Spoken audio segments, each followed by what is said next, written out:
Bonsoir à toutes et à tous. À la une de ce journal, une stèle pour la paix au niveau du Grand Carrefour de Matoto. C'est une action de l'association Guinée Mouvement. C'est le premier chef du gouvernement qui a procédé à l'inauguration de cette stèle. Et plus de 28 millions de dollars, c'est le montant que la Banque mondiale vient d'octroyer à l'OMS. Ce montant devrait servir à appuyer le projet de gestion intégrée des ressources à l'eau. Dans les détails, c'est dans ce journal. Enfin, demain 8 mars, le monde célèbre la femme, terme retenu cette année, égalité pour les femmes, progrès pour tous. C'est tout pour le titre. Encore une fois, bonsoir et bienvenue dans ce journal. Le président de la République, professeur Alpha Condé, a bouclé son séjour de travail au Ghana. Le chef d'État était au pays de Ashanti pour célébrer les mérites du panafricanisme. Kwame Nkrumah a discuté avec son homologue ghanéen des dossiers tels que les mines et l'énergie et le renforcement de l'axe de coopération Conakry-Accra. Le cérémonial d'accueil à l'aéroport de Conakry avec Mahamoud Bari. Après 24 heures passées dans la capitale ghanéenne, Accra, le président de la République, professeur Alpha Condé, a regagné Conakry en début de soirée. Le chef de l'État a pris part à la commémoration de la fête de l'indépendance de ce pays ami à la Guinée. En tant qu'invité spécial du président ghanéen John Dramani Mahama, le chef de l'État, professeur Alpha Condé, a animé une conférence sur la gestion des mines. C'est le renforcement de la relation avec le Ghana. Cependant, 25 ans n'a pas tenu de commission mixte l'année dernière et le président a décidé qu'il faut qu'on n'oublie pas que l'Union Ghana-Guinée a été au départ de l'Union africaine, donc de renforcer le niveau de la relation avec le Ghana sur tous les plans, surtout que nous avons beaucoup de points de coopération. Donc c'est ce que nous avons passé en revue, échange des étudiants, coopération dans le domaine des mines et de l'énergie, etc. Et renforcement de la coopération entre les hommes d'affaires du Ghana et ceux d'ici. Donc c'est le retour de Ghana-Guinée d'avant. Ce déplacement du chef de l'État traduit son engagement à renforcer les liens d'amitié et de coopération existants entre Conakry et Accra. Le 6 mars 1957, la République du Ghana a accédé à la souveraineté nationale. Le président de la République, professeur Alpha Condé, était récemment à Accra sur invitation de son frère, ami Dom Dramani Mahama pour prendre part aux festivités marquant l'accession de la République du Ghana à l'indépendance. Nombreuses sont les populations ghanéennes qui ont rehaussé de leur présence cette fête anniversaire à la place de l'indépendance. Le point avec notre envoyé spécial, Sanasi Keita. Sur la place de l'indépendance, ici à Accra, nombreux sont les citoyens ghanéens qui ont rehaussé de leur présence cette cérémonie. Cérémonie marquant l'accession de la République du Ghana à la souveraineté nationale. C'était le 6 mars 1957 sous la direction de feu président, Dr Kwame Nkrumah. Aujourd'hui, le peuple ghanéen se souvient encore de cette date historique. Et c'est pourquoi le président de la République, professeur Alpha Condé, a été invité à cet effet par son homologue, John Dramani Mahama, pour assister aux festivités de cette fête anniversaire de l'indépendance de la République du Ghana, compte tenu des relations profondes qui unissaient les présidents Ahmed Sékou Touré et Dr Kwame Nkrumah. Aux côtés du professeur Alpha Condé, les enfants du feu président Ahmed Sékou Touré, Aminata Touré et Mohamed Touré, histoire de montrer davantage l'attachement de la Guinée au peuple frère du Ghana.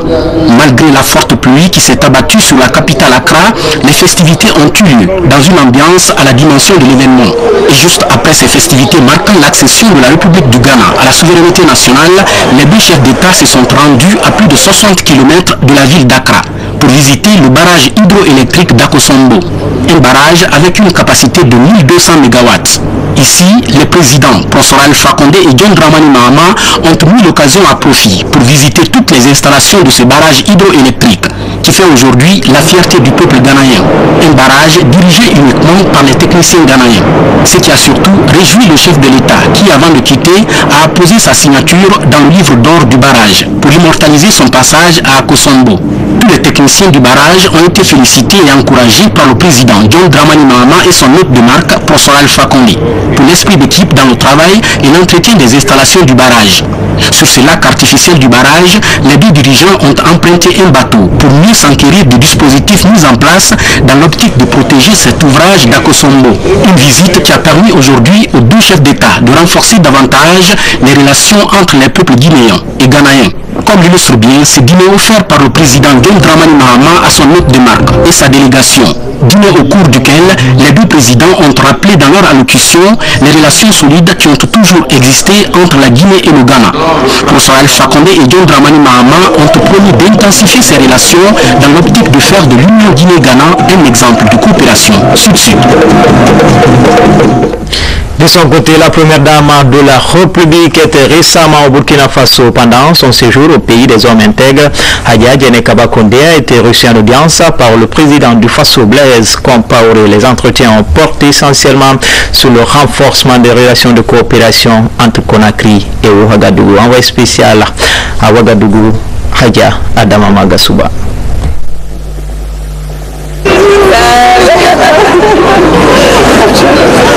La première dame de la République rentre d'une visite d'amitié et de travail du Burkina Faso.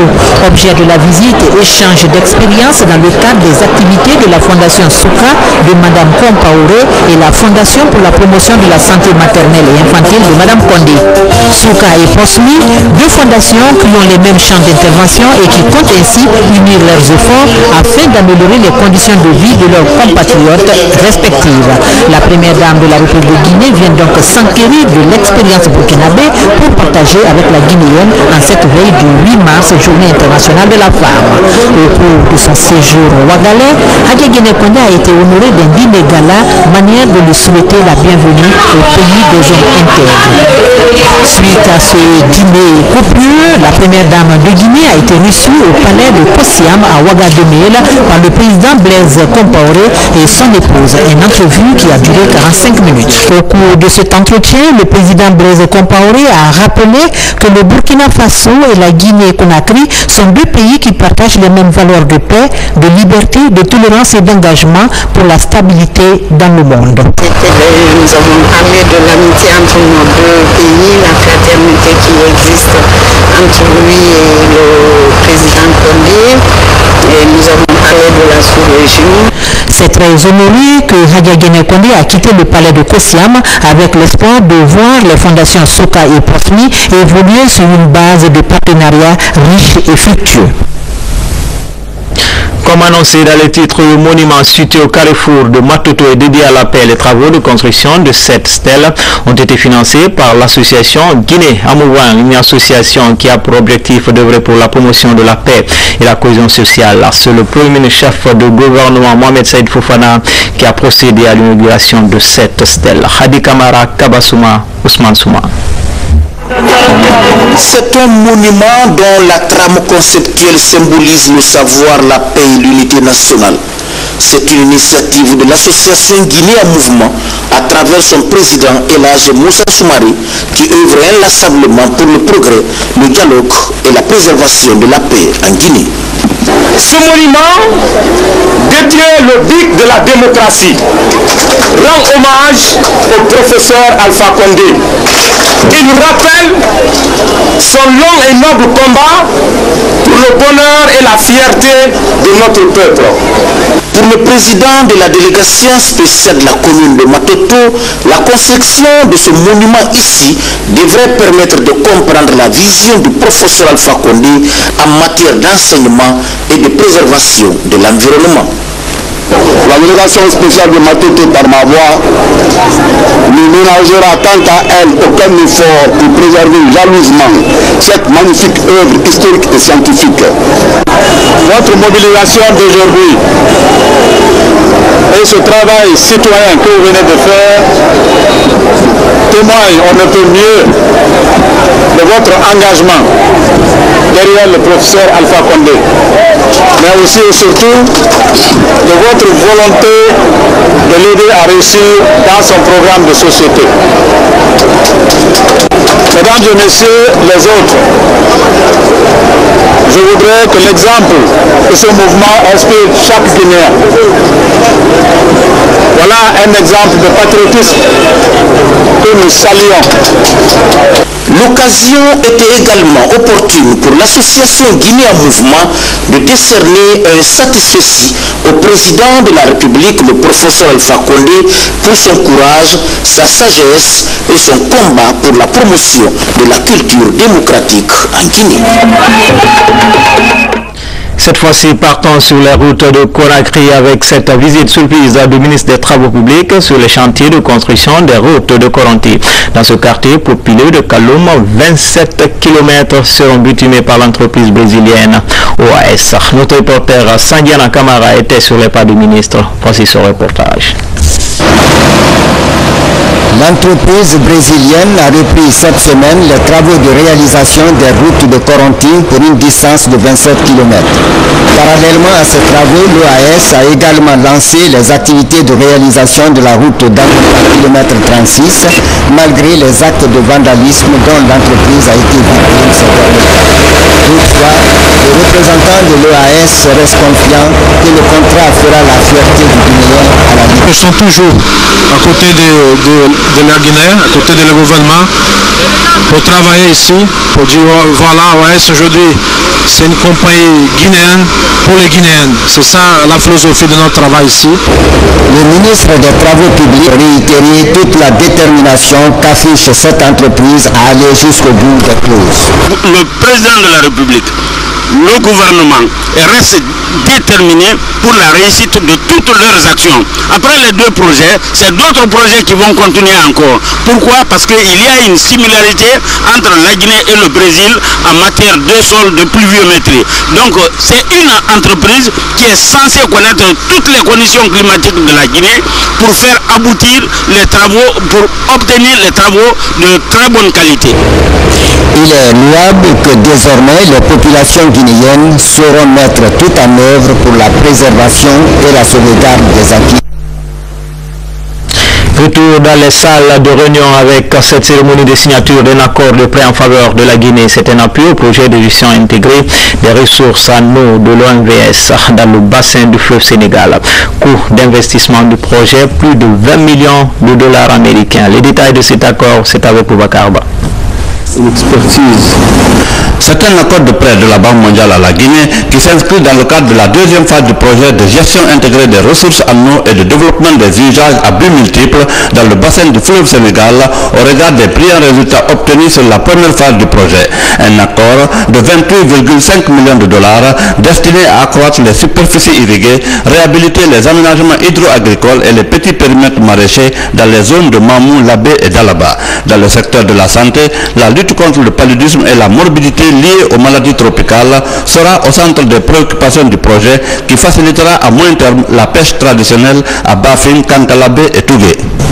La Banque mondiale se réjouit d'y contribuer, s'engage pendant la mise en œuvre du projet à maintenir une collaboration étroite avec les autorités guinéennes, le Haut Commissariat de l'OMVS et les populations bénéficiaires pour permettre de garantir l'atteinte des objectifs fixés. Très satisfait de cette marque d'attention, le haut commissaire à l'organisation de la mise en valeur du fleuve Sénégal a donné de larges informations sur les ambitions de l'organisation. Je profite de ceci pour remercier la Banque mondiale, puisque dès que nous sommes allés présenter ce nouveau contexte et cette nouvelle vision, la Banque mondiale a accepté notre nouvelle démarche et a doublé, je dis bien doublé, passé de 110 millions de dollars à 220 millions de dollars, l'aide donc apportée à l'OMVS pour le nouveau programme. Le ministre d'État en charge des Finances a saisi l'occasion pour remercier la Banque mondiale et demander au Haut Commissariat d'utiliser ces fonds comme prévu et dans les délais. L'accord de dons qui va être conclu entre la Banque mondiale et la République de Guinée sera retrocédé par la République de Guinée à l'OMVS. Nous vous assurons encore une fois du soutien constant des autorités guinéennes à votre organisation et nous vous assurons que nous mettrons tout en œuvre pour garder le même climat de bonne collaboration entre, d'une part, votre organisation et la République de Guinée et aussi le donateur, la Banque mondiale. Cet accord qui représente l'une des 4 allocations contractées par les 4 États membres de l'OMVS auprès de la Banque mondiale pour un montant total de 228,5 millions de dollars est destiné au deuxième projet de l'organisation. De leur côté, les membres de l'initiative pour la transparence dans les industries extractives en conclave pour discuter du budget du plan d'action 2014. L'UTE compte agir pour plus de transparence dans le secteur minier se bat pour que les populations puissent bénéficier des retombées au niveau des industries minières. Le point avec Mamadou Alpha Baldé.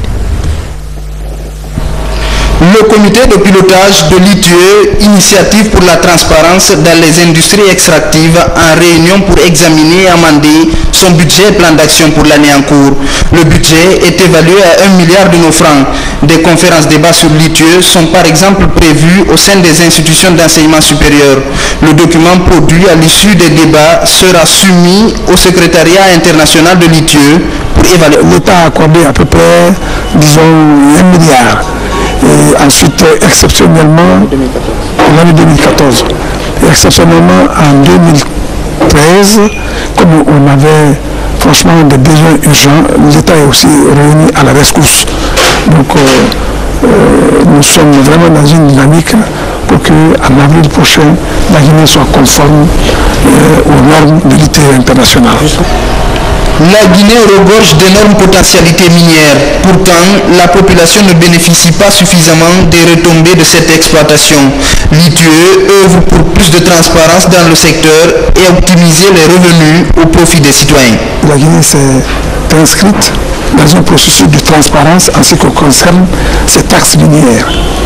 Où c'est exploité, quelles sont les taxes qui sont perçues, est-ce que les taxes rentrent réellement sur le compte du trésor, est-ce que l'environnement local, c'est-à-dire les zones minières, profitent de la collectivité, des habitants, donc tout ça dans le souci de nous inscrire davantage dans le domaine business sous le leadership du président de la République.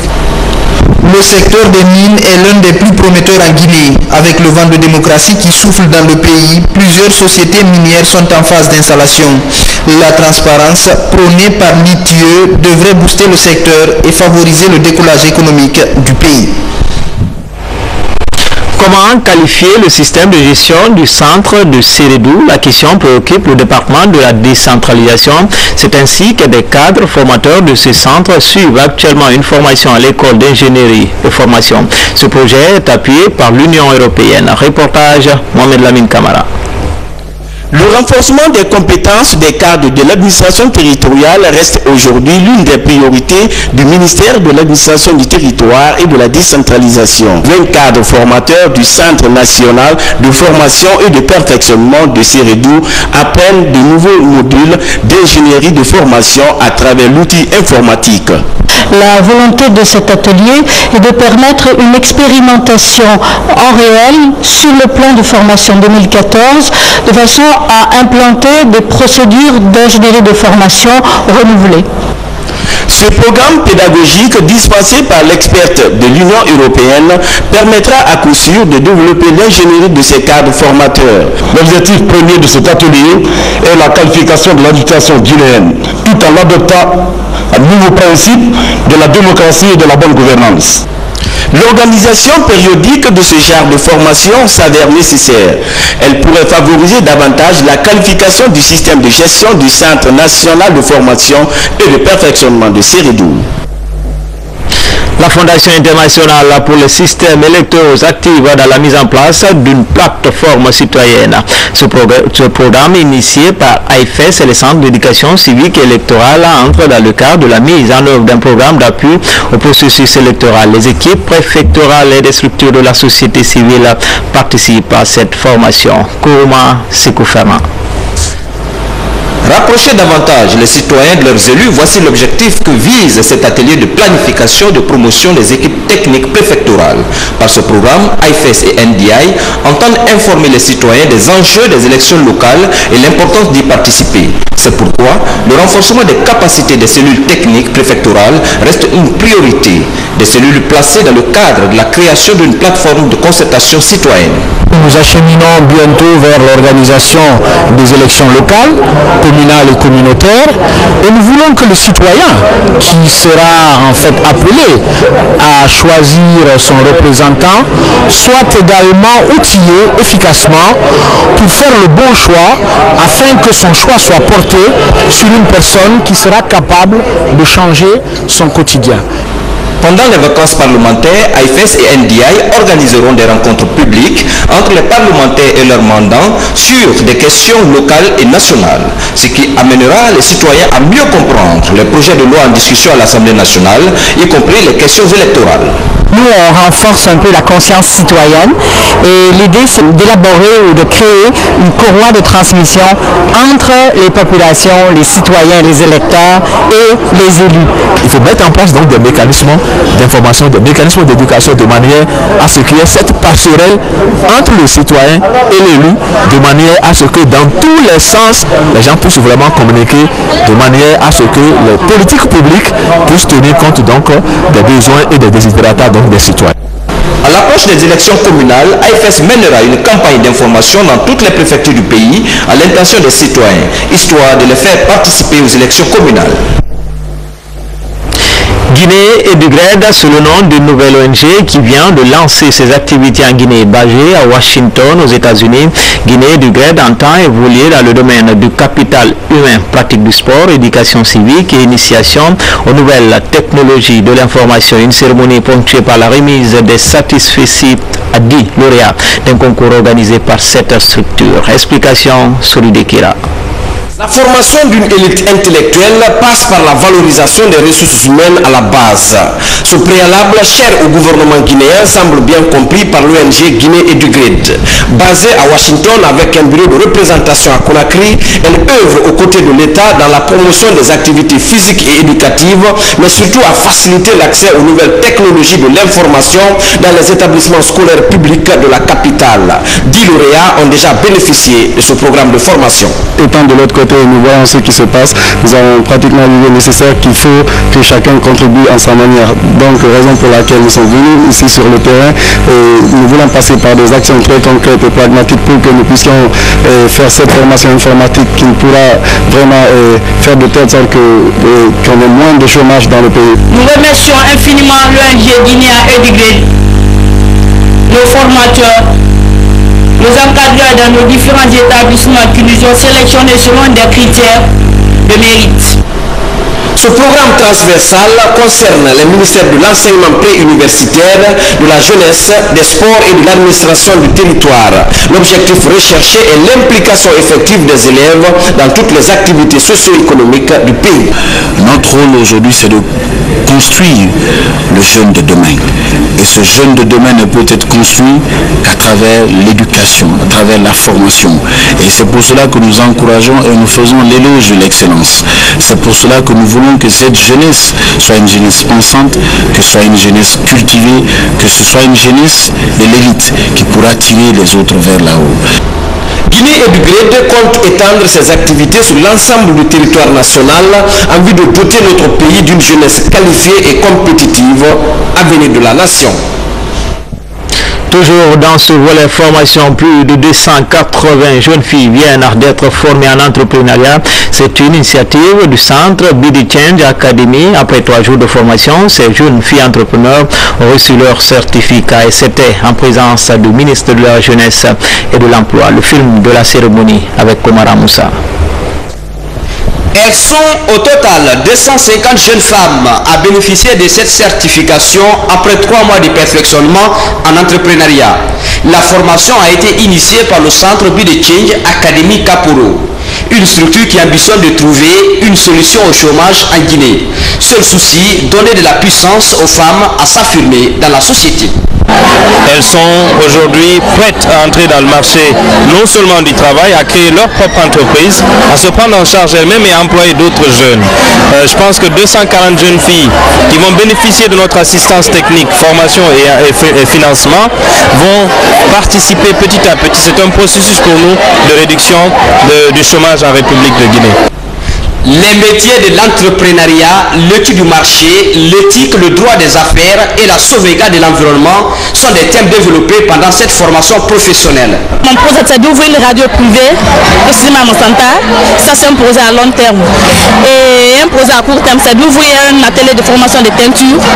Et tout ça, c'est l'enthousiasme qui m'entoure vraiment de participer à ce concours d'entrepreneuriat. J'encourage aussi d'autres filles à venir faire comme nous. Parce que l'État ne pourra pas embaucher tout le monde. Il faut qu'on se bat, nous, les filles aussi. On peut. Tout ce nous aussi nous le pouvons. Au niveau de l'État et au nom du président de la République, nous allons nous battre, le professeur Alpha Condé, pour que les institutions de microcrédit qui sont en place, que ces jeunes dames puissent bénéficier de ces financements pour mettre en pratique ce qu'elles ont pu mettre sur papier. Le centre vie de Change Academy entend former d'autres jeunes filles. L'idée est d'améliorer les capacités professionnelles des jeunes filles en entrepreneuriat et de lutter contre le sous-emploi en Guinée.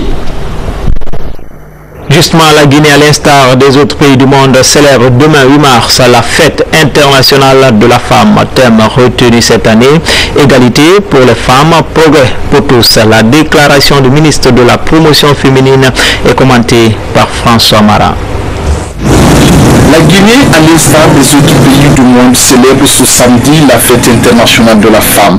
L'occasion pour la ministre de la promotion féminine de saluer l'engagement du gouvernement guinéen dans la promotion des femmes aux instances de décision. En adhérant aux conventions et instruments juridiques de protection et de promotion des droits des femmes, le gouvernement guinéen a montré clairement sa volonté d'éliminer toutes les contraintes empêchant la femme et les filles d'atteindre l'autonomisation socio-économique et le changement positif de leurs conditions de vie et de travail. Sanaba Kaba appelle toutes les femmes de Guinée à être à l'avant-garde du développement de notre pays.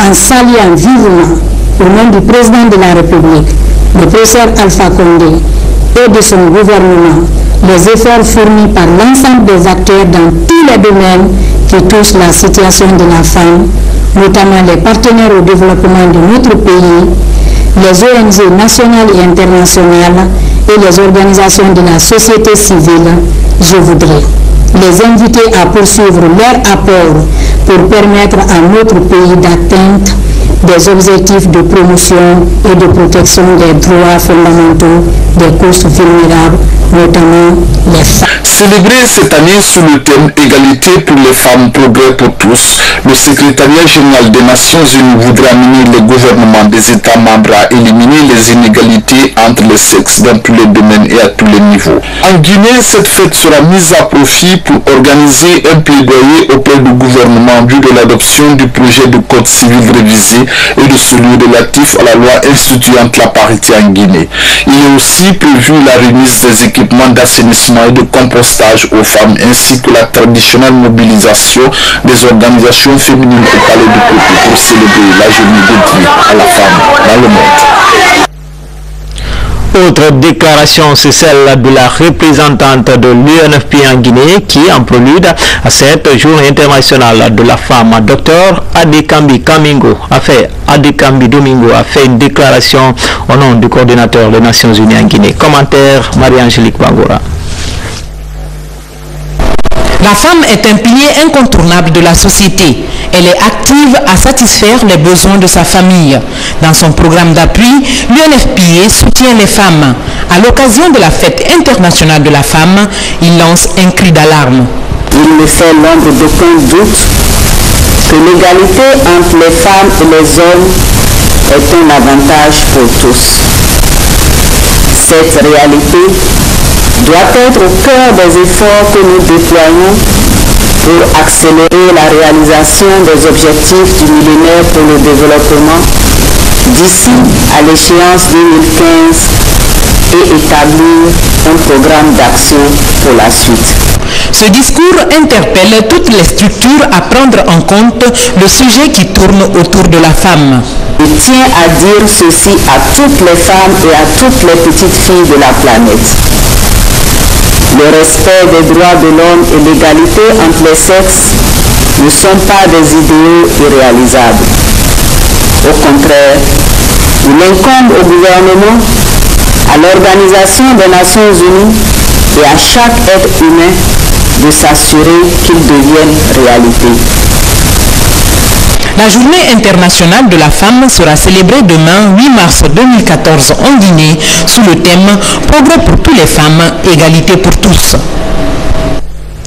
Le 8 mars, ce demain, les femmes de la maison commune et celles de l'ONU donnent leur sang au Centre national de transfusion sanguine. Elles disent c'est pour sauver les femmes en grossesse et celles qui viennent pour les accouchements. Marie-Angélique Bangora.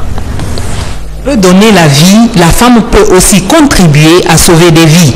Un engagement qui anime l'ensemble des femmes des 12 agences du système des Nations Unies en Guinée à donner du sang. Une nouvelle manière pour elles de contribuer positivement à la journée du 8 mars, fête internationale de la femme. Pour une fois, nous avons décidé de faire une bonne action, c'est essayer de donner, de sauver des vies. Donc pour lutter contre la mortalité infantile et maternelle, nous avons décidé de faire un don de sang. Donc avec les collègues de toutes les agences du système des Nations Unies, en prélude de la fête des femmes, et c'est toujours une bonne action pour les femmes. Sinon d'habitude nous dansons, nous mangeons entre nous, mais pour une fois nous avons décidé de faire autre chose. Cette action humanitaire de ces femmes est un appel lancé aux femmes comme pour dire qu'elles doivent faire preuve d'engagement dans tous les domaines de développement. Cette année, on va prouver, on va montrer notre fête en faisant ce don. Et ça ne sera pas la dernière fois. L'année prochaine, on choisira autre chose parce que pour nous faire connaître, il faut qu'on fasse des actions sociales. Les femmes doivent pouvoir, d'une manière ou d'une autre, contribuer à changer quelque chose dans la société ou bien aider d'une manière ou d'une autre. Avec le dispositif sanitaire mis en place, les médecins veillent au grain sur la procédure. Les femmes décident de donner leur sang, c'est une façon de s'auto-aider et d'aider aussi ces enfants et ces femmes qui viennent souvent en détresse parce qu'ils ont besoin d'une transfusion. Le sang collecté auprès de ces femmes sera mis à la disposition du centre de transfusion sanguine de Donka pour les malades qui en auront besoin. Et puis la Miss University 2014 invite les femmes guinéennes à plus de combativité dans leurs différents domaines d'activité. Les jeunes filles en situation de classe à plus de courage. C'était lors de son passage dans un complexe scolaire de la place. Abdoulaziz Baldé nous signe ce reportage. Aïssatou Guigui Camara, 21 ans, Miss Université 2014, poursuit sa prise de contact et sa campagne de sensibilisation dans les établissements publics et privés de Conakry. Pour cette deuxième étape, c'est le complexe scolaire Saint-Georges à Taouya, dans la commune de Ratoma, qui est à l'honneur. Demain, nous aurons affaire à la journée mondiale internationale de la femme. Alors j'ai profité de cette journée pour leur exhorter au travail parce que si demain nous voulons être sur le même pied d'égalité que les hommes, il faut que nous soyons à mesure de les égaler. Donc je les ai exhortés au travail pour se mesurer aux hommes. La directrice de cette école, satisfaite de la visite, a loué l'effort fourni par les braves femmes de la Guinée avant de rappeler qu'elles sont aussi capables de faire un travail remarquable dans toutes les entreprises. Dans ce monde aujourd'hui, les femmes peuvent relever des défis. Il faut juste qu'on leur en donne l'opportunité. Il faut que nous continuions le combat. Ce n'est pas facile. Ça ne va pas être facile pour les femmes, autant pour les femmes guinéennes que pour les femmes du monde, de gagner de l'espace, de gagner de la place. Aïssatou Guigui Camara promet d'évoluer au cours de son mandat auprès des jeunes filles en situation difficile. La population guinéenne est majoritairement composée de femmes. Bonne fête à toutes les femmes du monde. En plus bref, lancement ce matin à la Maison de la Presse du Diassador 2013, un prix qui récompense les journalistes qui se sont illustrés au cours de l'année dans les domaines de la radio, la presse écrite et en ligne, mais aussi en télévision. C'est une initiative de notre concert Medina Magbe Konaté. Et puis demain, ne ratez pas cette édition spéciale, la fête des femmes. Vous aurez une édition préparée, réalisée et présentée par la gente féminine de notre rédaction. Pendant ce temps, les galactiques du journal télévisé jouent contre les amateurs du journal parlé. C'est tout pour les infos. J'ai eu du plaisir à partager l'actualité avec vous. Portez-vous bien. Chaque jour est une vie. À bientôt.